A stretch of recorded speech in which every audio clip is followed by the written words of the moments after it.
जय श्री कृष्ण सभी को। मैं नहा धोकर रेडी हो चुका हूँ। रेडी होने के बाद मैं गया मंदिर पे बोले बाबा को झूल चढ़ा के और सारी माता रानी के दर्शन करके मैंने करे अपने ठाकुर जी के दर्शन। ठाकुर जी के दर्शन करने के बाद मैं गाँव माता को पूड़ी खिलाने गया। गाँव माता को पूड़ी खिलाने के बाद मैं आ गया घर पे आने के बाद मैं जैसे कर लाया था एमसी को अपने मटके में लगाया क्योंकि लीक कर रहा था। बच्चे कुछ एमसी को अपने तवे में और मरगाड़ में क्योंकि टूट रहा था।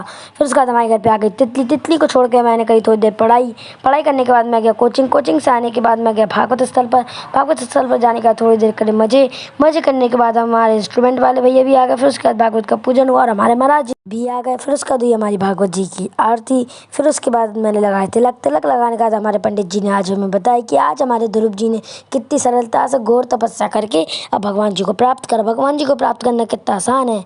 फिर उसके बाद हमने थोड़ी देर बरवाया प्रसाद बरवाने का। फिर हुई शाम की आरती होने के बाद मैंने दिया सबको प्रसाद देने के बाद मैं आ गया घर। Thank you.